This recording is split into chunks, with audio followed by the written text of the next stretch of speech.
Good evening, buenas noches, and thank you for tuning in.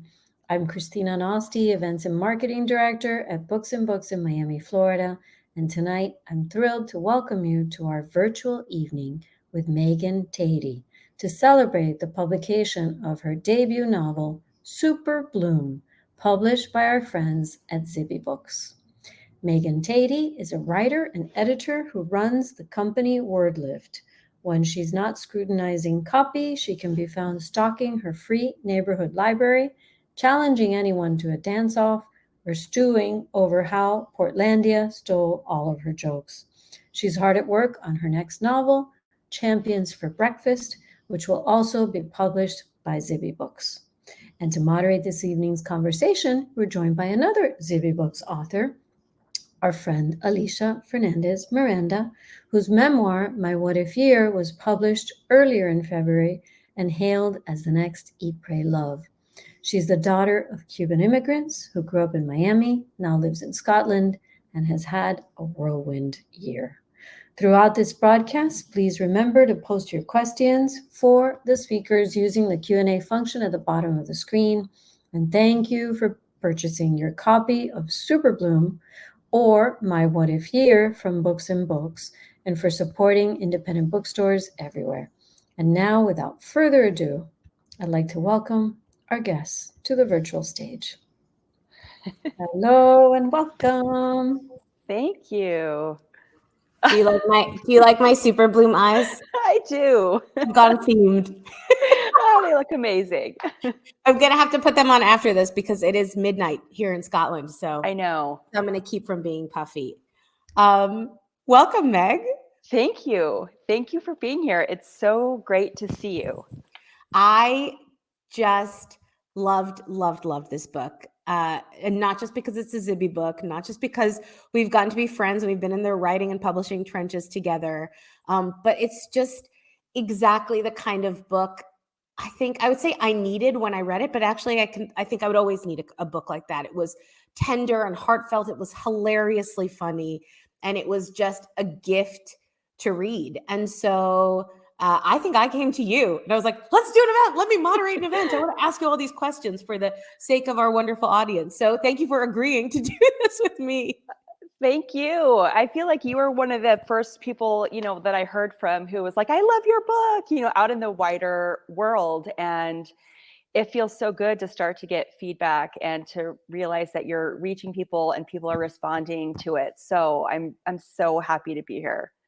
Well, I know everybody is looking forward to hearing about you and about Super Bloom and about everything that you want to tell us, maybe about Champions for Breakfast. You can ask questions in the chat, and we're going to have a Q&A time at the end. But I want to start with my new favorite game. I'm not cool. I'm sure this game has been around on TikTok for like ever, but I'm not even on TikTok. Somebody just told me it was on TikTok. But it is a game called Smash or Pass. Think of it as a little icebreaker. Okay. And this is the rom-com edition because at its heart, Super Bloom is a romantic comedy. It's got a beautiful love story. It's got so much comedy. It goes deeper as well. But as a huge fan of the rom-com genre, and I know you are also a fan of rom-coms, I thought this would be a quick way to get into this discussion. So I'm going to name 5 rom-coms. Okay. And you have to tell me if you would smash them like, yes, you love them. They're everything you ever want. They inspire you every day to fall in love again and again. Or pass. I think the kids call it on Tinder, whatever the swipe is that you do when you don't like somebody. I don't know. I'm only going to pass on it if I haven't read it because I don't want any authors to feel bad. Okay, these are movies, so you can make everyone feel bad. Oh, then yeah, I'm going to pass on all of them. I love rom-coms. I put one controversial one in here, so we're going to see. Okay, number 1, smash or pass, When Harry Met Sally. Smash. A classic, right? Gotta love it. Gotta love it. Yes. Do you think you have seen it more than a dozen times? Yes. Oh my God. I've seen it a lot of times. I definitely order that way. I'm like, I would like that, but not, I want that on the side. It's very annoying. Remind me to never go to dinner with you. Don't. But okay, good answer. There are not right or wrong answers, but that would be a good wrong few. answer if you passed, I think, on that. Okay, number 2, Love Actually. Smash. I kind of like Yeah. it. Yeah, I do. That's my aim at controversy because Well, okay. I yeah. don't know if I passed or not, but yeah, You I'll watch feel it. feel free to smash or pass on these in the chat as well if you Yes, would like please. to. It's not my favorite of the Richard Curtis canon, I will I say. hear you. But it has some charming moments. It comes around on Christmas. I'll watch it. That's true. It is very Christmassy. Yeah. All right, number 3, another Meg Ryan classic, You've Got Mail. Pass. I know. Tell me why. I watched it recently, actually. My husband and I watched it. So I was sort of like, I don't know. I didn't love it. I feel okay. I love that movie. Okay. I quote from it, I think, a lot of the time. Oh no. Okay. But I can see that it's not everybody's cup of tea. Kelly says good at Christmas. Yeah, definitely Love Actually good at Christmas. I love You've Got Mail. I also watched it recently, and we've got a pass for you. Okay, this is now going much deeper than I thought it was going. We're gonna have to take this conversation offline, everybody, because I want to know some more feedback. Okay, number 4, Bridget Jones's Diary. I'm gonna pass. It's been a while. Or like more recently. I mean, I think I loved it when it first came out. I haven't seen it in years. I don't think it's holding up. And I watched for that it reason, recently, I'm passing. And it had a lot of moments. Yeah. But I think I know all the words to that movie, actually. Probably like, I think if someone put a gun to my head and said, can you recite the entire screenplay of Bridget Jones's Diary? I could do it, maybe. All right. And final one, a new classic, Crazy Rich Asians. Oh, smash. It's great. That was great, wasn't it? Total blast. I loved it. Yeah. It made me think people should make more rom-coms these days. Definitely. They should. Perhaps a movie of Super Bloom, which I'm just saying, a Super Bloom. All right, Meg, you passed Smash or Pass. Yay. You smashed it. You didn't pass. I did. Okay. Congratulations. Yes. Thank you. All right, so now we're warmed up. I'm going to ask you every author's least favorite question, which is, Meg, please tell us what Super Bloom is about. I've got this down now. I did this 10 times this morning. Excellent. I know. So Super Bloom is about a massage therapist named Joan Johnston, who is grieving the loss of her love, Samuel, and she's about to get fired from her job at a spa in Vermont. She's got one chance to save her job, and that's to get a glowing review from the famous romance novelist Carmen Bronze. Carmen sweeps into town. She is the most demanding person, and Joan botches that massage, but Carmen says, look, I'll give you that glowing review if you give me all the dirt about the spa. I want to set my bestseller here. Joan does, but along the way, she begins to wonder if she should be the one to write that love story. Dun, dun, dun. And no spoilers for the person who was worried about spoilers. We won't tell you what happens. Right. But we need to talk about Carmen because I freaking loved Carmen. Carmen was one of those characters that you draw her so beautifully, so specifically that she stays with you, that sometimes I'll be somewhere and I'll see someone, I'll be like, oh, that person reminds me of Carmen, who is, by the way, not a real person, I don't think. But she also balances this line between being kind of awful and kind of wonderful in every scene. So tell me about your inspiration for that extremely memorable character. So Carmen has written 34 romance novels. She's at the top of her game. She's on the top of the bestseller list every time. She's feared.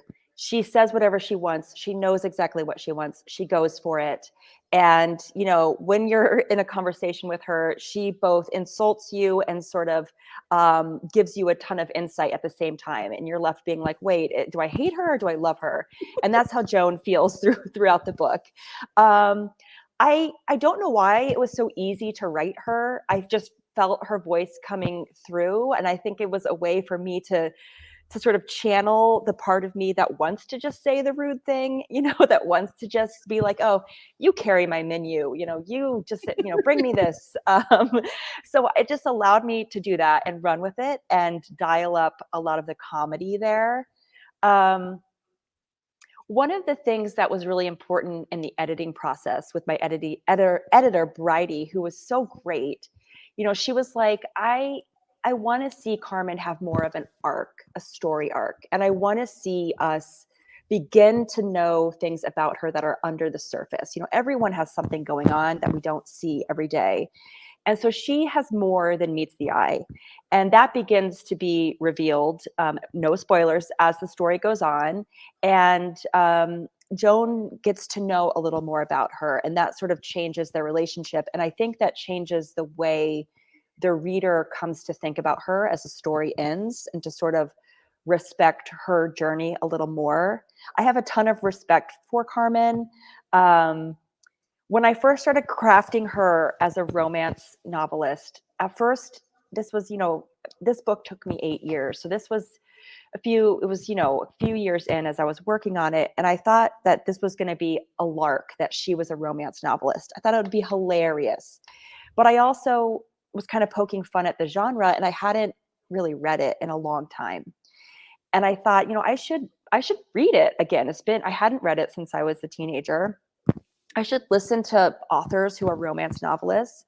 I got a totally new education and was reading novels that are so feminist, so forward-thinking, so innovative, incredible, sexy, like all the things. And was like, okay, this isn't a lark. This isn't something funny. I want her to be revered and respected. And I want to bring and kind of make this a little bit of a love letter to this genre that does so much for its readers and also does so much for publishing, propping up so many of the other genres. So yeah, she was such a blast to write. Do you read romance for fun? Like, is that I do now. a go-to genre for you now? I do now. I didn't before. And as I was like, I need to explore this a little bit. I need to know what I'm talking about. And as I got into it, I was like, where have these books been all my life? I've been reading all this literary fiction and, just like, which is great. I love it. But also, I think partly why it took me a while to wind my way to fiction and decide that I could write a book is I was reading really dense literary fiction that I sort of thought I should read and was prescribed in school, and all of it's wonderful, but I didn't see myself writing that. I didn't see my voice in that. So as I began to read across genres and really study the craft and study how romance writers do it, and the best of the best, I mean, they're incredible and they're really transportive, and they do a lot for its readers, and the genre does a lot for my character Joan, because it's her way, of dealing with her grief.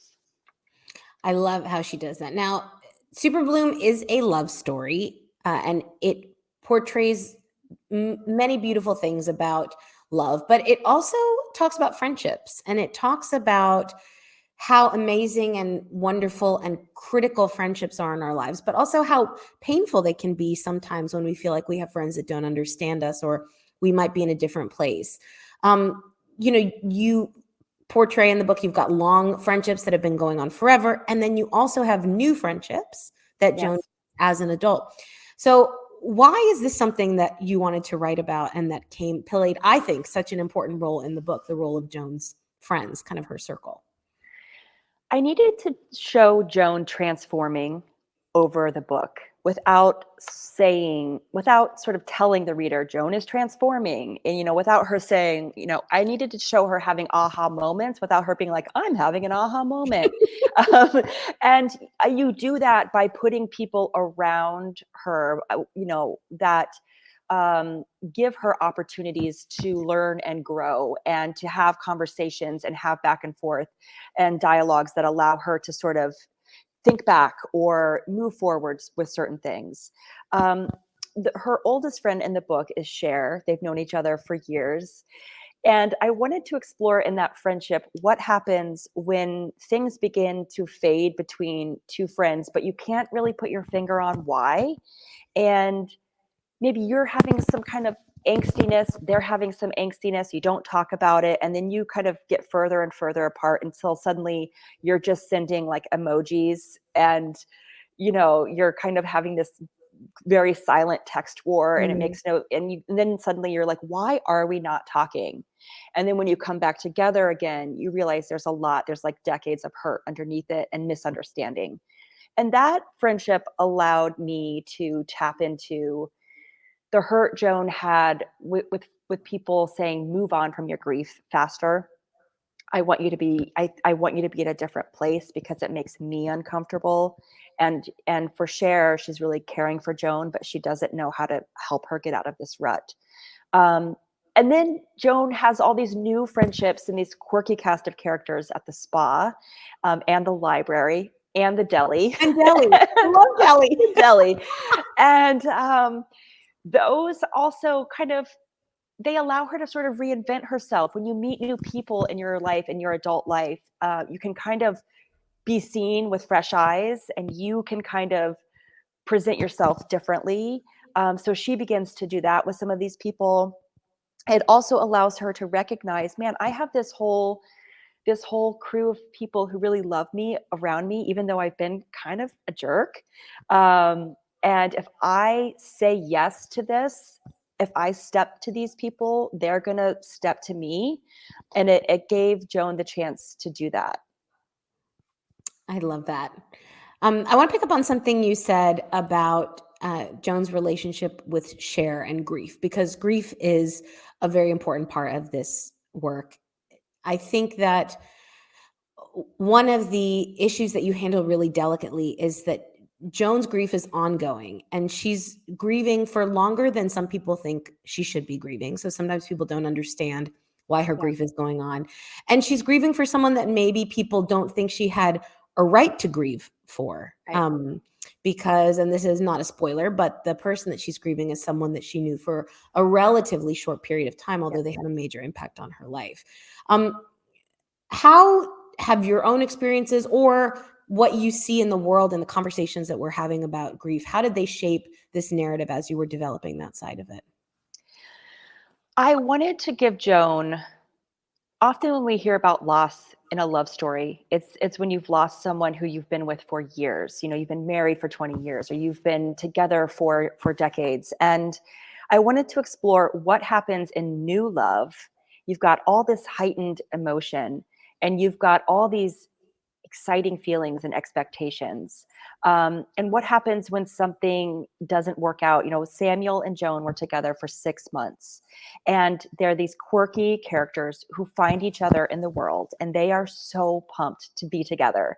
And, you know, like when you know, that's what they're feeling. And those feelings of new love are so intense and really such an exciting time.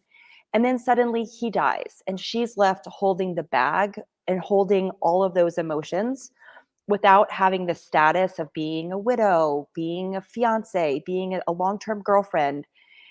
They had been in their little snow globe, not letting people in, because they were just so in love. So a lot of their family doesn't recognize her and her story. So I wanted to, you know, give that to her. Sorry, Joan, but like have her have to deal with that. And then she has a lot of people saying, well, you know, look, you I know this is hard, but you weren't together for that long. You should be able to move on. And I think the reason why she can't is not only the loss of Samuel, but it's the invalidation of her story.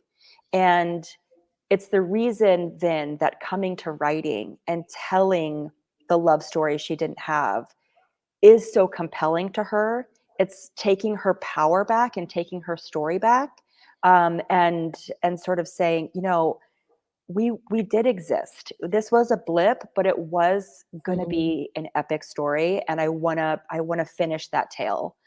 So that's sort of where that came from for me. You know, sadly, I didn't have a lot of personal experience with grief. You know, grandparents who had passed, but sadly, my mom died in the process of this book coming out. She passed away in November. She was diagnosed with pancreatic cancer, and she died in 4 months. And so this, the feeling of loss that Joan is experiencing, I'm now experiencing. It's a really bizarre Yeah. moment to be in, talking about a book about grief while I'm actively grieving, and also wondering, did I do grief justice? Because this is such an intense time. The thing that I can really relate with for Joan is, this is not a spoiler either, but when she finds out about Samuel's death, her first inclination is to go talk with him about it. Like, all she wants to do is talk with Samuel about him passing away. And I find that in myself. All I want to go do is talk to my mom about missing her and losing her. So I can completely relate to that experience in Joan. I think you absolutely did whatever your experiences had been during the writing process of this. You absolutely did that process justice. I think it was very real what she was feeling and all those, non-linear complications of Yeah. grief. So I think you captured it beautifully. I want to move on to the writing process because I see we have some writers. We've got Anna on this in this chat, whose book also came out the same day as yours, Dulcinea. Her novel is out now as well. So you guys share a book birthday. Yes. So you have said in interviews, and you said it, you referred to it earlier, this book took you 8 years to write. Yeah. So tell us a little bit about that long journey. And what I really want to know is, how did you know to keep coming back to it? Did you ever at any point just feel like giving it up? Or did you know you had something you had to finish it? I want to hear all about that. Yeah. The story came to me pretty fully formed while I was getting a massage in Vermont. And I had been dabbling with fiction. I have a journalism background, and my professional life, my schooling, even my young life was surrounded with words. But I still didn't know if I had fiction in me and if I could do it. But the story came to me, and I drafted, I think, a novel draft in about a year. And I queried agents, thinking that I was going to be somebody's unicorn. And that agent was going to like rush out of her office door and be like, I found her. This is amazing. And I was going to like just not be able to take all the calls coming. I am familiar with that fantasy. Nobody called. And the crickets were actually quite loud. I was like, oh my God, okay, I've got a lot to learn. And it just took a while to study the craft. I was also working full time running my writing and editing business. I had 2 kids in this span who are still young. They're 4 and 7. Your kids are younger than the beginning of this book. They are. Yeah. I tried to, get it done before my first hour, then try to get it done before my son. And you can't rush it because then you can tell. And at some point I was like, I've really got to study fiction in a completely different way. I've got to study the 3-act structure, tension, rising stakes, inciting incidents. What really makes a breakout novel successful? Why is it working? And that doesn't mean I have to mimic my book to look exactly like that, but I need to understand why these things are working. I formed writing groups. I, hired an outside editor to help me figure out, why does my book hooking agents in the beginning, but it's sort of breaking down toward the middle? What's happening? I've been in it for so long, I can't see it. So I had to, I dropped a character, I changed tenses, all the things that you could possibly do, I had to do. Wow. There were a lot of tears along the way, a lot of doubts. I think I got 70 agent rejections in the course of doing this, and definitely false starts and putting it down for stretches of time, for my own sanity, for my workload, for home life, and even started another novel for a little while. All along, I had realized that I had come upon this writing practice that I just love so much, and that I have my best days when I touch the page in some way, even if Paw Patrol is on in the background, which often it is. And if I even get 15 minutes in, I'm a better mom and partner and person, and I enjoy my days better. And I sometimes hear other writers say that the writing is a slog, and for me, it's a joy. I pine for it. I don't have enough time for it. Sometimes I think life is the slog, the writing is not. But I did, there were moments where I thought this book is going to be my novel in a drawer, Right. and considered that. But I also was so invested in these characters, I couldn't give up on them quite yet. And so I made a very conscious decision, I think the fall right before I sold my book to Zibby Books, where I said, I'm going to give this one more shot. I can't give up on them yet. And I'm so glad I did. And I'm so glad it actually took the journey it took, because I wouldn't have signed with Zibby Books, and I'm having the most incredible experience. So, it just was what it was. I think we're all glad that that book is out there, and hope all those agents are kicking themselves right now. Yeah. Them and the 40 that rejected me or that ghosted me when I sent my book. So No. Joke's on you, agent. Yes, I know. I'm being mean. I hope there's no agents I love. No, love you all. So I know your publication story. I think it's amazing. Tell us how then, after the 8 years, all of the effort, this book found its way to Zibby Books. So I had queried agents again, and one agent rejected my novel, but she gave me incredible feedback. And she was just like, I love this. You have a stakes issue. And someone the other day was like, what does that mean? And that means that the stakes aren't high enough for my main character. So what if she does X, Y, and Z? So she was like, I can't figure it out. I'm reluctantly passing. I cried. And then I took my book back to my writing group and I said, we have a stakes issue, ladies. Like, what are we going to do? And I took another 9 months of, figuring it out. It was very small, nuanced changes I had to make. I went back to that agent the following fall and I said, hi, it's me again. Would you take another look? And she said, yes. That's very rare that they'll do that, but she said, yes. So 4 months pass and I'm still not hearing anything. This is just how it goes. If you're in the query trenches, it is slow. In the meantime, I was watching Zibby Owens start her podcast and then her publishing company, Zibby Books, and all of these things popping up. And my cousin-in-law is Claire Bidwell-Smith, who is a great writer and memoirist. And she had sold her second book to Zibby. And I thought, I wonder if she would introduce me. Now, tapping your people for those contacts is always a sensitive thing. You just, and you don't want to use that card very often, and you just never know. But I did. I asked her, and she said, I will definitely introduce you.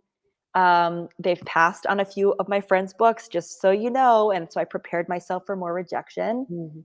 And 6 weeks later, Zibby and Lee Newman, who was the co-founder at the time, offered my manuscript to buy it. And I still didn't have an agent. I went back to the woman who is now my agent. I said, I have a deal. And she said, give me tonight.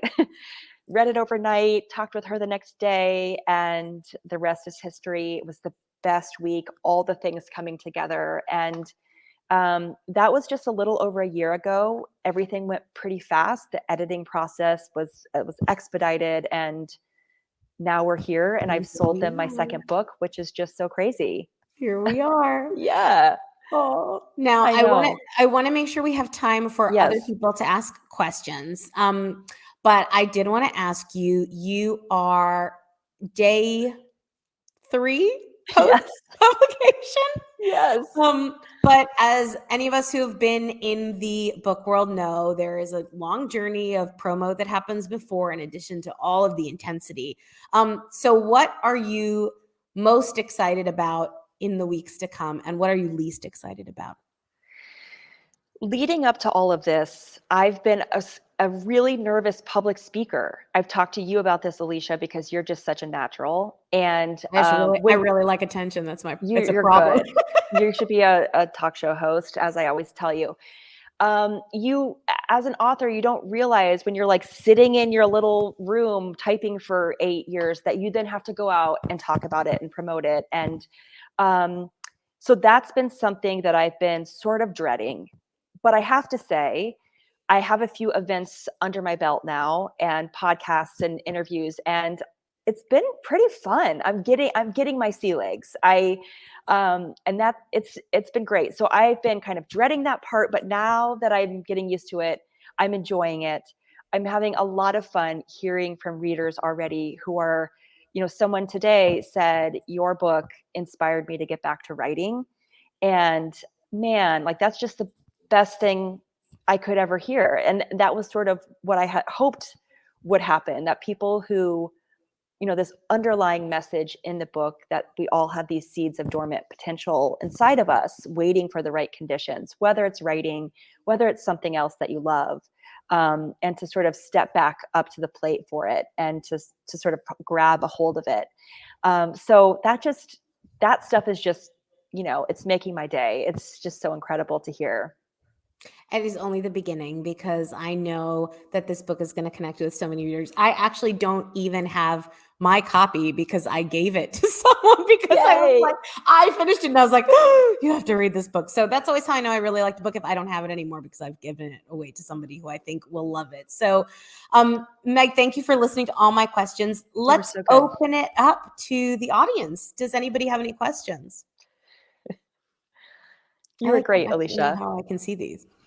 If I can't figure out how to see the questions, I'm going to make Meg cast the movie because I already have some ideas. I think they're like coming in the right side. Are they on the right side for you? Like the little chat window? See. There was like something that said, oh, here we go. Ask a question 1.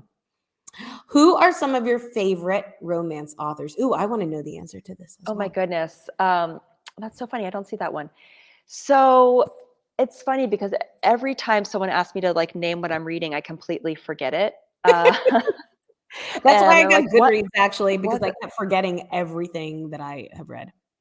So I love Christina Lauren. I love the Unhoneymooners, a hilarious rom-com. You would love it if you haven't read it. I did. Already. I have read it. It's great. Okay.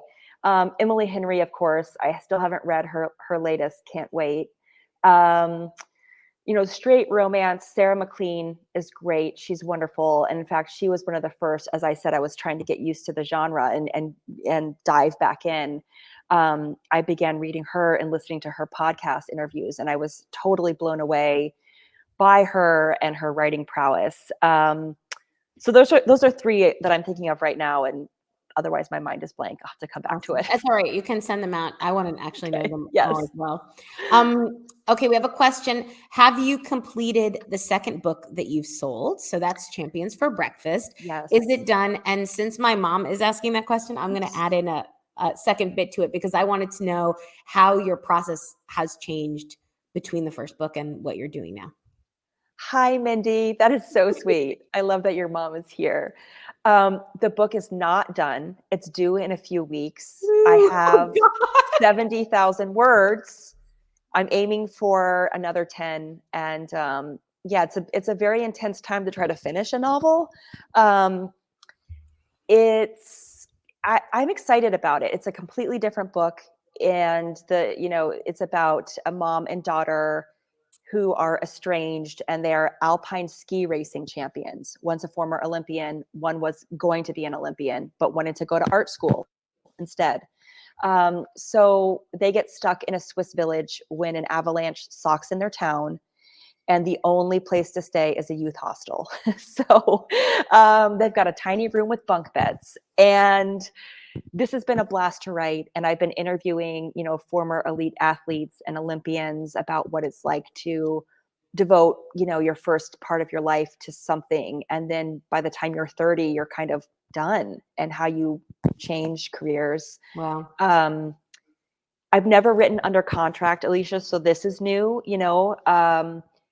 I feel like the book is coming easier and faster because I know just so much more about structure and pacing. Thank you, Kelly.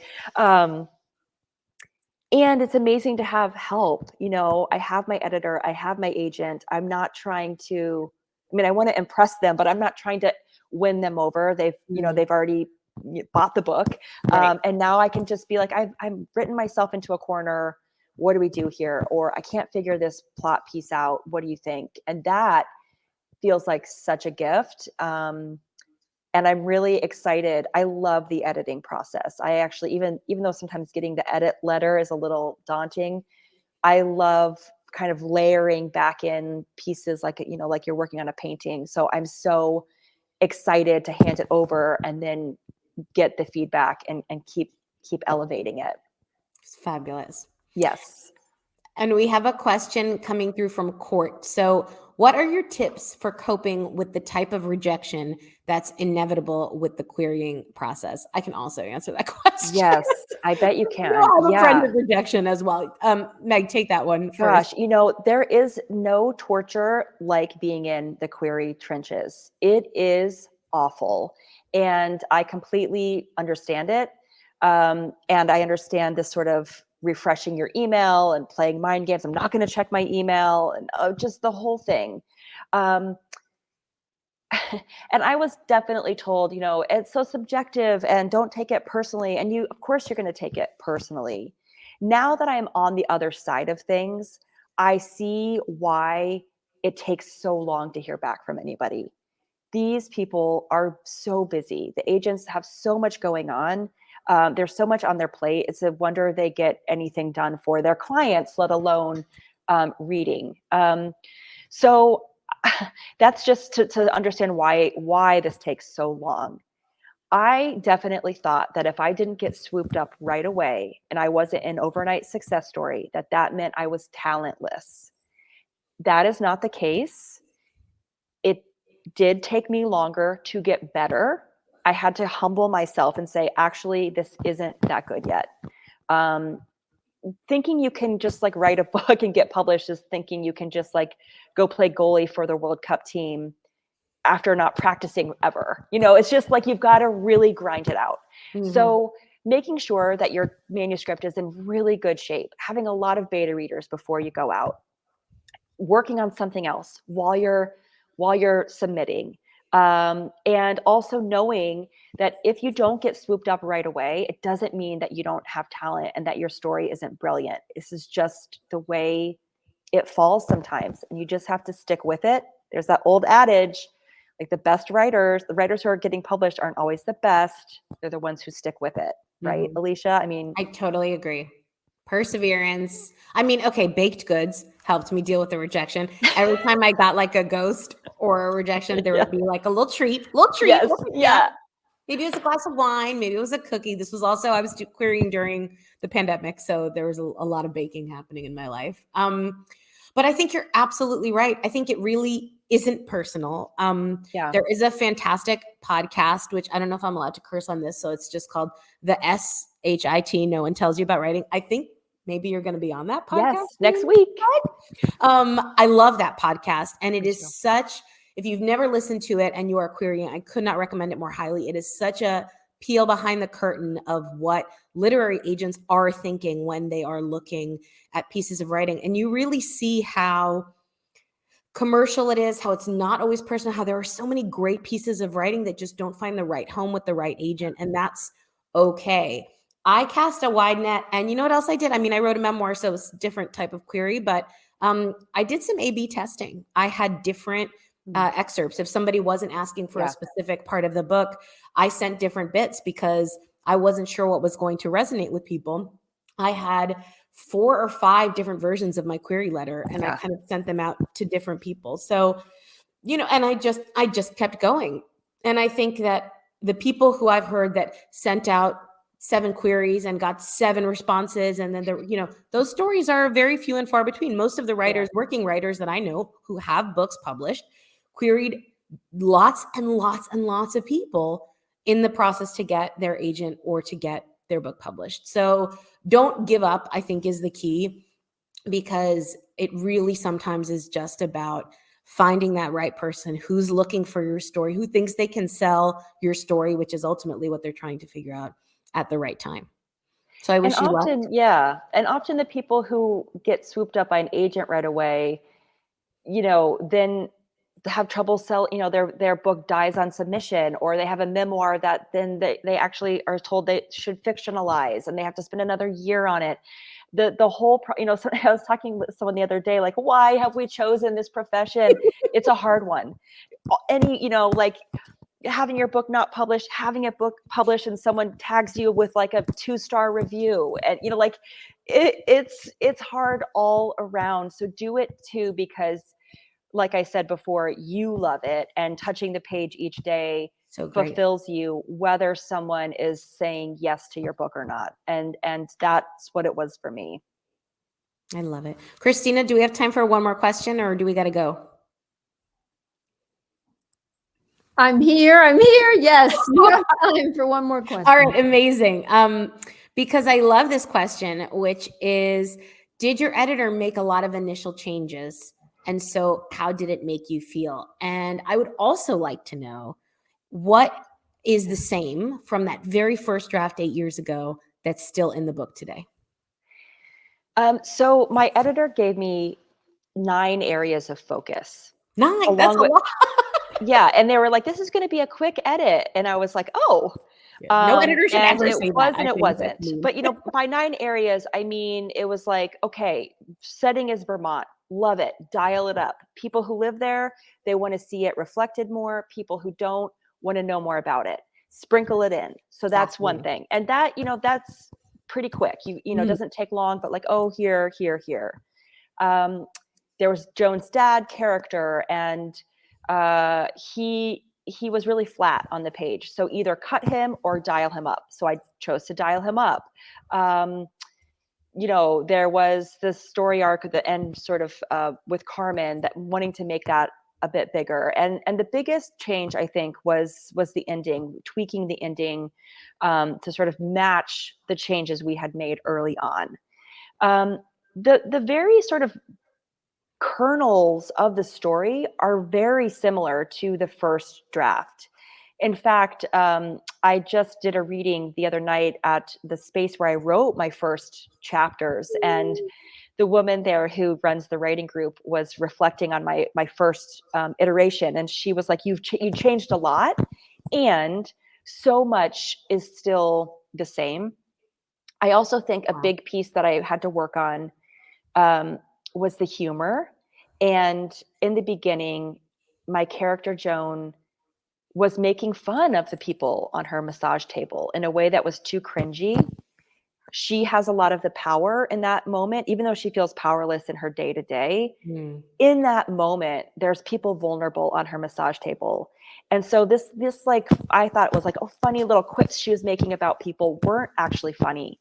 And I got great early feedback on that the hierarchy of humor had to be that she was sort of punching up or punching in, but not punching down. Interesting. And that was so key. And it's something that stays with me as I craft the next book and just think about comedy in general in fiction. Love that. Yeah. Meg, this has been as wonderful as I hoped it was going to be. I'm going to go put my eye mask on. I need if you haven't gotten your copy of Super Bloom yet, please pick it up at Books and Books, ideally. And if you already have one, you should buy another one, because Mother's Day is right around the corner, and this is such a great Mother's Day gift. So, Meg, thank you so much. And Christina, thank you so much for letting me come back and do more online Books and Books with you. Books and Books virtually. You'll have to come, Alisha. Soon. Thank you so much. Christina, thank you. Thank you, Books and Books, for hosting. Congratulations, Megan. Really, I have such admiration for both of you, that you persevered, you've published. I mean, Super Bloom, and now 10,000 more words. 10,000 words. 10,000 more to go. You got it. I can make it. Thank you. Thank you to everyone for joining us. And yes, please remember, you can get these books at Books and Books at any location or online. Just reach out and we'll ship you a copy. Anyway, congratulations. Wonderful. Okay. Congrats, Megan. Enjoy it all. Thank you, everybody. Have a great Bye.